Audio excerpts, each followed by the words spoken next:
It's weird. From a scientific background, my whole beliefs, like I still got the belief of atheism and the belief of physical material. Trust me, this sounds crazy. Test your beliefs. Test these crazy statements.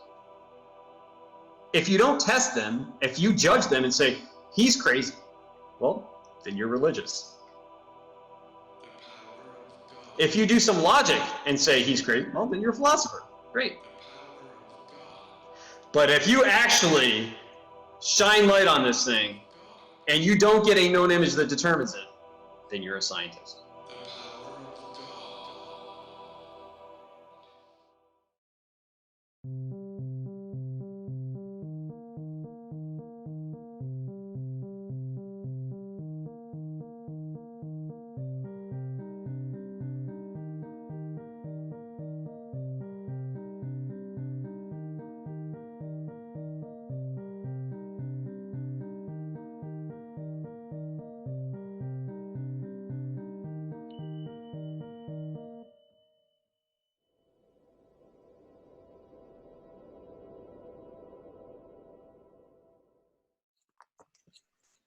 I don't exist.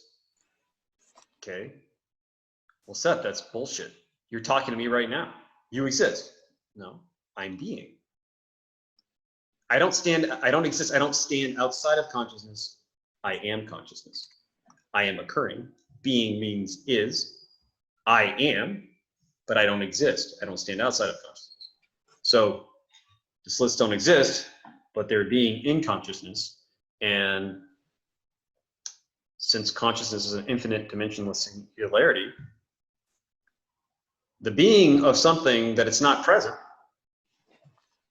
that's hallucination.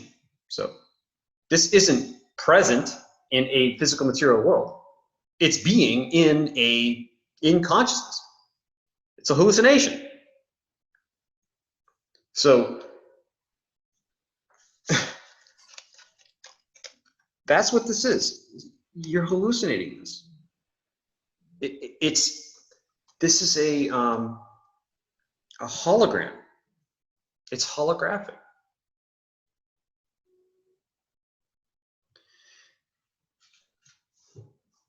This little two-dimensional plane. So again, we take consciousness, infinite dimensional singularity. We spread it out over a two-dimensional imaginary plane in our model. So everything on that plane is two-dimensional. Okay. It's got an infinite number of these concepts all in it. Okay. Consciousness shines its laser light of knowing through its own infinite two-dimensional plane, and it projects a three-dimensional physical material world. Okay. So holography, you have a two-dimensional plane. Okay. It's a hologram. It's two-dimensional. It's a film. Okay. You shine laser light through it, and you project a three-dimensional image. Okay. So this is the holographic principle in our physics. This is what it is. You're knowing a two-dimensional plane of concepts. And the knowing of that plane of concepts projects the entire illusion of a physical material world out there. That's what it's doing, or in this model. That's how I'm modeling it. So this is what's occurring. I don't know how, I mean, this is it. I mean, the model and all of this is secondary. This is where we're gonna take this. It sounds crazy to people that are stuck over here. You gotta get yourself unstuck. You don't have to. You can be ignorant. It's fine. You can ignore the actual. Be lost in the conceptual. That's fine. If you believe the conceptual is the truth, you're lost. It's relative. People are like, oh, my position is correct. No, it's relative. I don't exist. So common. Okay. Well, Seth, that's bullshit. You're talking to me right now. You exist. No, I'm being. I don't exist. I don't stand outside of consciousness. I am consciousness. I am occurring. Being means is. I am, but I don't exist. I don't stand outside of consciousness. So the slits don't exist, but they're being in consciousness. And since consciousness is an infinite dimensionless singularity, the being of something that it's not present, that's hallucination. So this isn't present in a physical material world. It's being in consciousness. It's a hallucination. So that's what this is. You're hallucinating this. This is a hologram. It's holographic.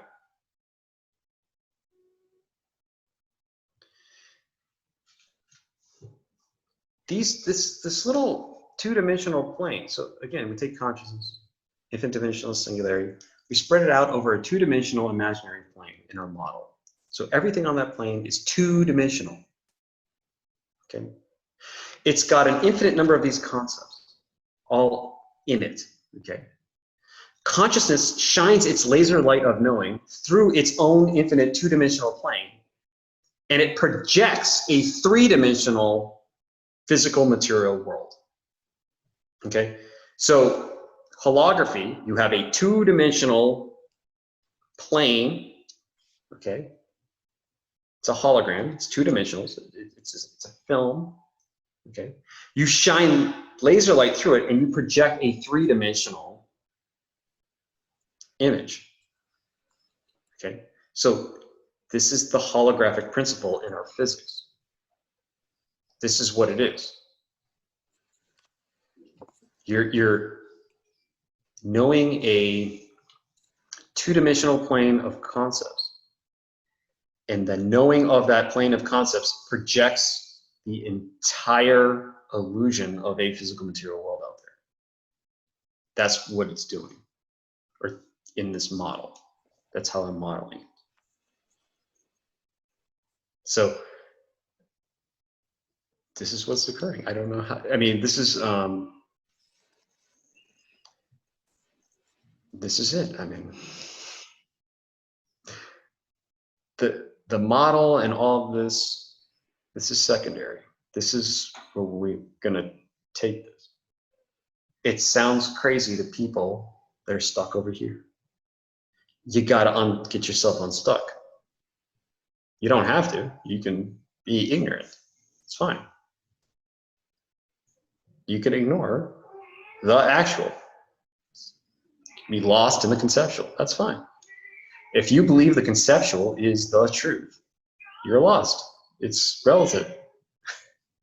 People are like, oh, my position is correct. No, it's relative. So common, dude. Right?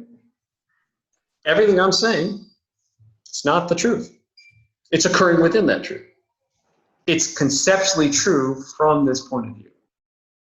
Okay.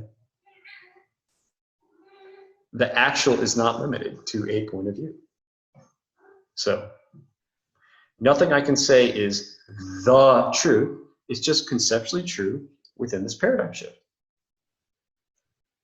And that's all that's there. So apparent perspectives, which are God, limiting itself to a perspective, right?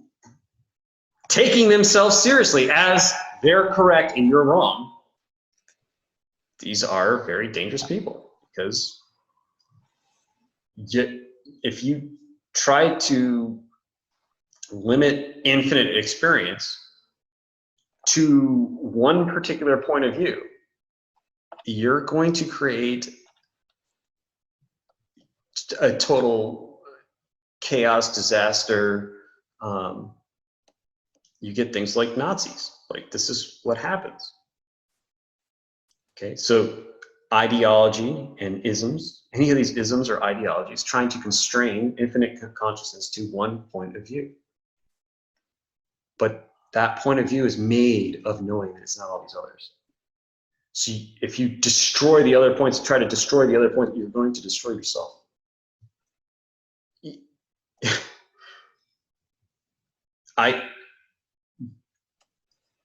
This is why everyone's point of view, no matter how much you hate them, are completely necessary. Because God is infinite.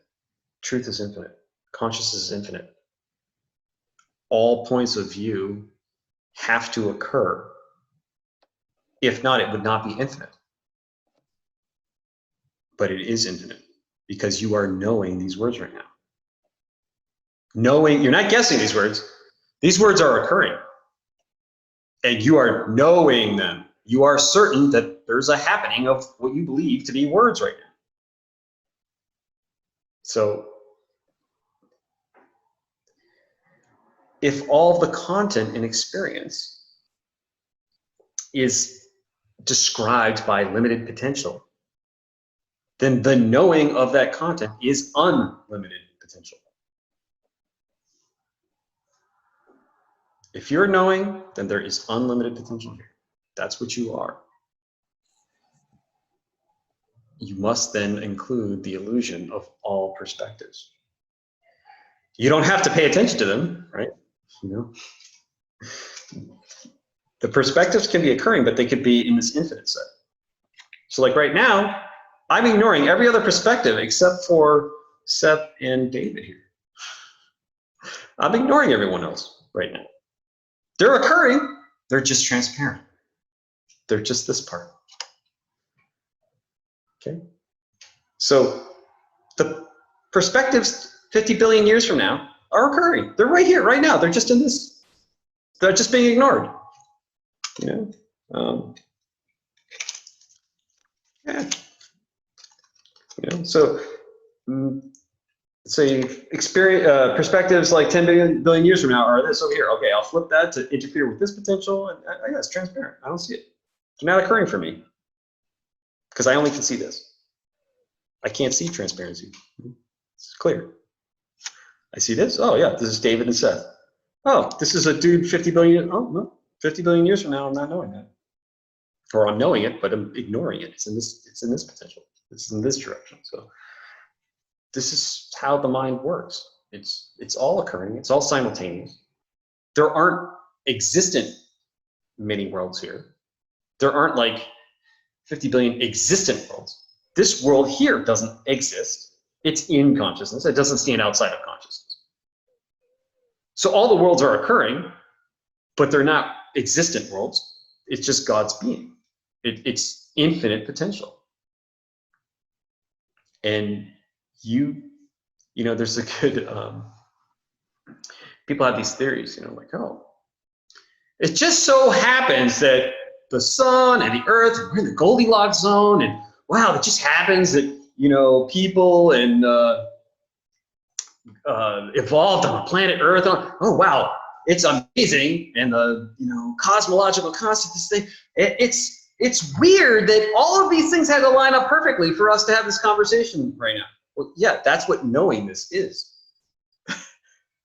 Knowing being as a human means knowing all these concepts that had to line up to be a human. To have this here right now and know this experience, all these things had to be in place. So that's why you're seeing.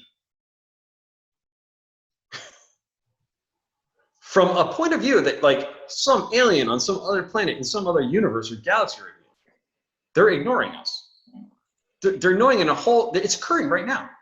A whole bunch, but you have no access to that. All those concepts to you are flipped.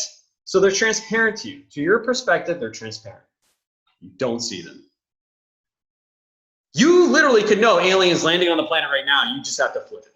Oh, I'm knowing aliens not landing on this planet right now. Oh, okay, I want to know aliens coming down here and landing at first contact. I want to know that. Boom. You can know it. You can know it. It's just, you have to understand, this is infinite probability. Infinite, or potential. The squaring of potential gives you real space probabilities that are graspable. This probability of aliens coming down here right now is limited by all the other concepts that we're currently knowing. It might just be the concept of human being so freaking stupid. They believe they created racism. It's God that creates racism, not humans. While they're knowing racism and destruction and protesting and all this stuff, and that they're separate from each other, yeah, maybe that prevents consciousness from flipping this down in here for aliens to come down here. Because God's like, no, aliens do not interact with species that are that stupid. They got to be smart enough, understand that they're part of God, that there's only God here. Then aliens will come down here. That could be how it works. I have no idea. That's all BS. But the thing is that these concepts, they're made of potential. They interfere to give you probabilities. Everything is probabilistic. So the probabilities can stack up. So against aliens coming down here that you have no shot with all the concepts that were known. So yeah, under the illusion of evolution, maybe humans come together and we have a beautiful civilization here, and then yeah, maybe you'd be able to see aliens. I don't know. But you've got to understand your circumstance. You've got to understand how this is occurring. And then, yeah, maybe we could figure out, again, we could unlock a whole part of physics that we're just so constrained into thinking about physical material. And so when we release those constraints, maybe we could look at our physics in new ways to yield the illusion of new technologies or ways of being. I don't know. So I don't know how we kind of went off the rails here. So, what other questions did you have? Because we can get back to the experiment to get more back into, instead of pontificating about stuff that we really know nothing about. I think that one of the foundations at the bottom of our mountains has to do with color. Okay. So I'm thinking, okay, we have a concept of alien. Okay, that is surely an interference of the concept of, humans are separate and the alien's kind of similar. So, but the thing is, we wouldn't know where the alien was without any colors, right? Okay. So, vision. This is all about vision. Yeah. So let's just, for 1 second, we're in material physicalism. We think that there's physical light traversing space-time. This physical light that we think is existent, it's an object. We think of it like that. Okay, even though it's not that at all. That there's a spectrum, right? So you could say infinitely small tiny wavelengths, short wavelengths, to infinitely long wavelengths. It's a spectrum. So I got everything from radio waves to gamma rays. Right? That's still limited, but that's a huge spectrum, more than the human beings can't perceive radio waves that we know of, and we can't perceive gamma rays that we know of, unless you call perceiving it, smashing into the illusion of our molecules and you're giving us cancer. So, let's just say we can't perceive it visually. So let's just say, okay, let's take an infinite spectrum of wavelengths right now.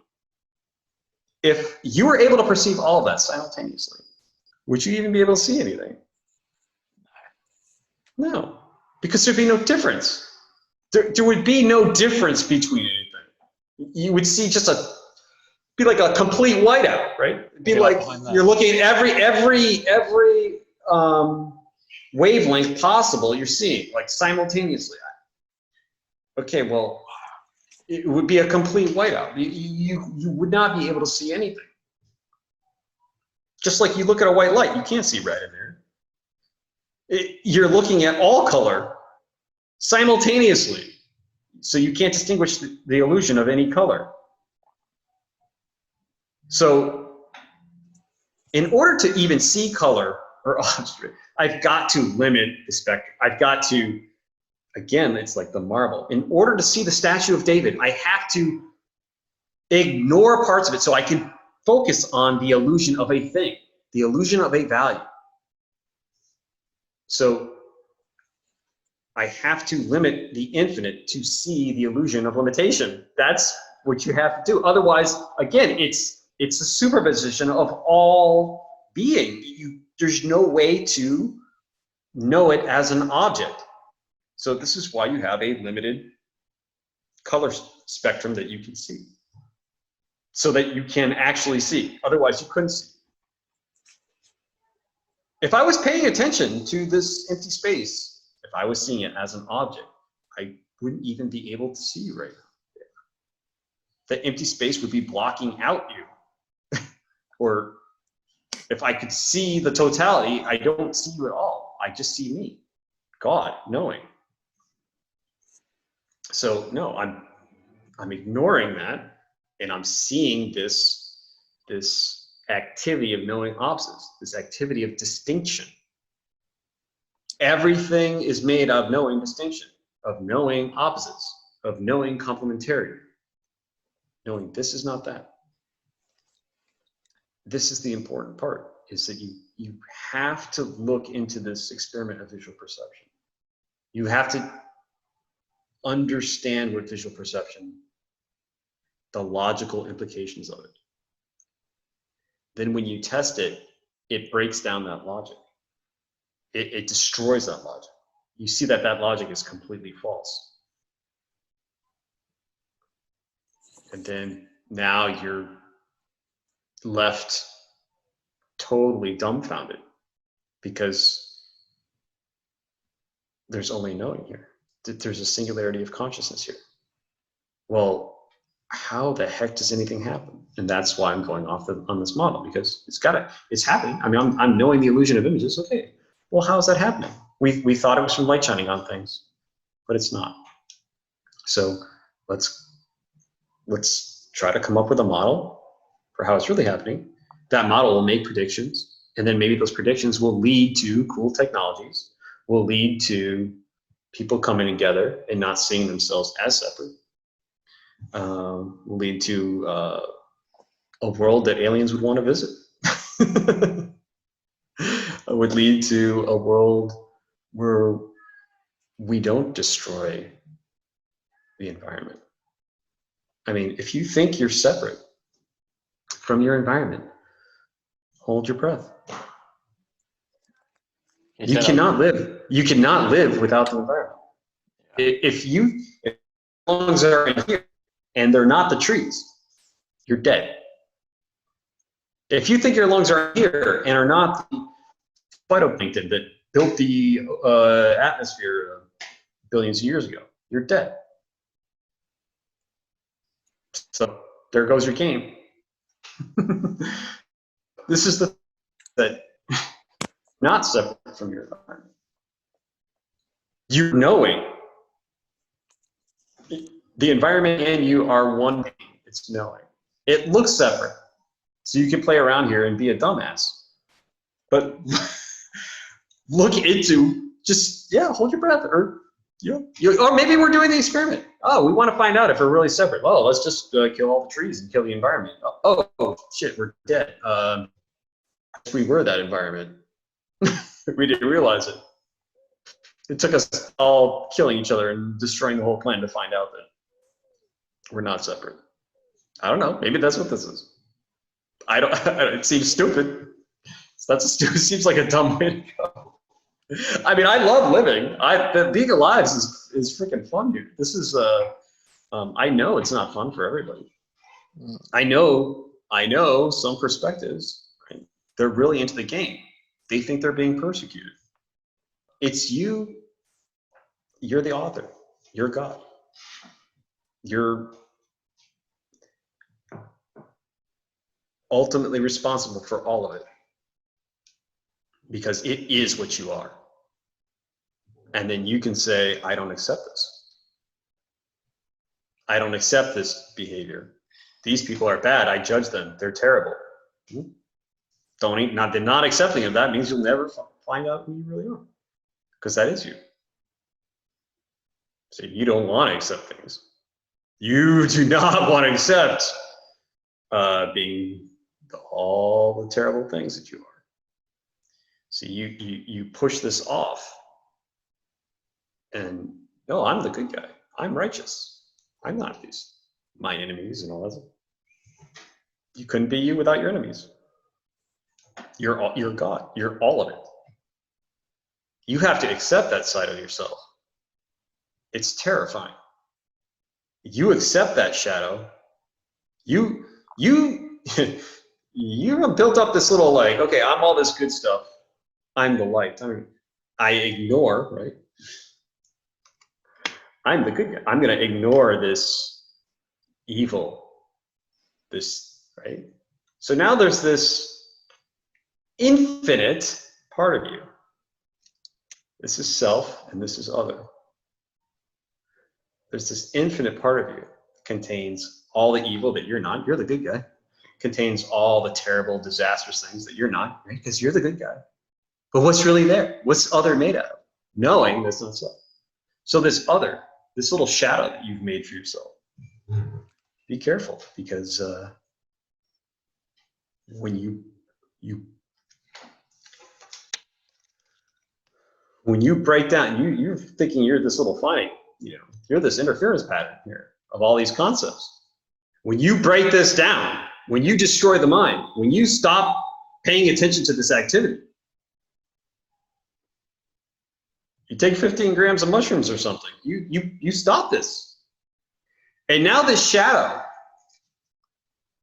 is in front of you. And you're looking at all the things you're not, which is making you. And you're breaking down that shadow's coming for you. That infinite other. You're going to look at this thing and you're going to be like, no, it's not me. Yeah, and you have to go into that to be whole. Bruh. You have to embrace the other as you. It is one of the hardest things you could ever do, is face yourself. Face all that you are not. It is, you can't run away from it. You have to have the courage to go straight into it. And then, even more terrifying, I think, than the other is the true God that you are, because you're all of it.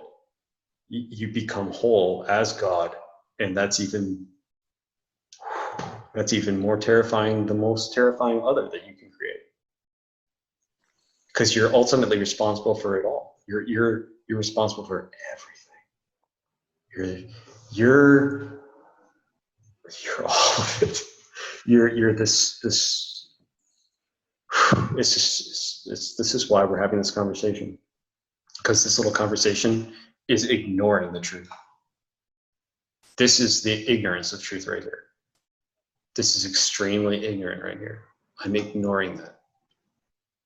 See? So nothing of what I'm saying is the truth. It's an ignorance of that. If I was paying attention to the truth, we wouldn't be having this conversation. So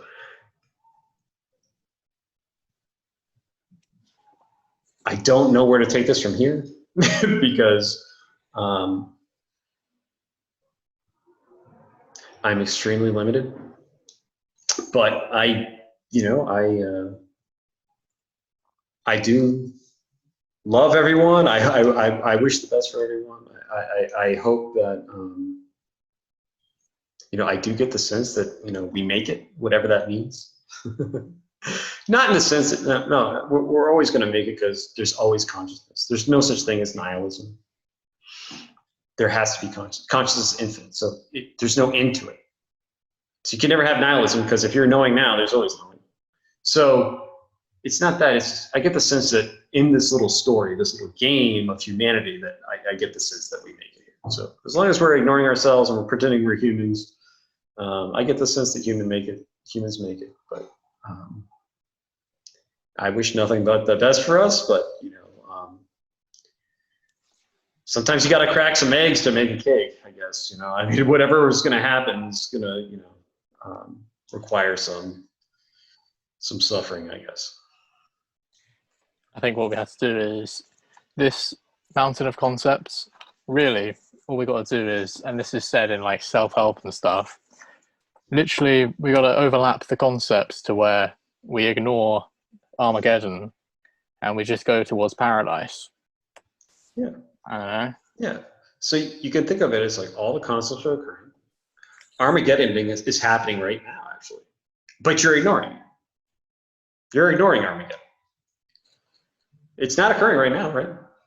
So you're ignoring that. Yeah. But it seems like we're knowing concepts that are leading us towards that. It's like, whoa. Well, what we got to do is turn the ship, or we got to turn this. I mean, I think people are, they're so lost that they don't know what they're doing, and then they're steering the ship straight into Armageddon. They're reacting. It's like, no, wake up, people. Wake up. Do the double slit experiment. Wake up. We sleep at the wheel. Humanity. Yeah. And then we start waking up, and then we start steering the ship into something that's more pleasant or more equitable for every apparent perspective. But Armageddon is happening. Heaven is happening. You make it the way you want. You would never know what Armageddon is if there wasn't heaven or whatever, right? You would never know what good is. What is good? What is it? You can't know good without bad. Good is literally made out of knowing it's not bad. So you got to have bad to know good. They're made out of each other. Good and bad are made out of each other. You can't have one without the other. So that's just the issue. You have to have them both, but you don't have to explore the interference of that stuff. Like, we have infinite choice. Yeah, limited to your apparent perspective. How broad is your perspective? You get more choices. If you have if you're very narrow-minded, right? You've got a lot of limits that are constraining you. If you give up those constraints, then you're more open-minded. You can explore more of this being. A scientist is a physical materialist that has all these beliefs. They don't even see them as, they don't know what the definition of belief is. They'll say, oh, this is all woo-woo bullshit, and I'm never going to go down this path. They've cut off an entire part of experience. They're very narrow-minded. They think they're open-minded. See, if you think you're open-minded, that's narrow-minded. But one belief. You have to say, I don't know if I'm open-minded or closed-minded. I have no idea. Let's go explore different things. You see? And so it's just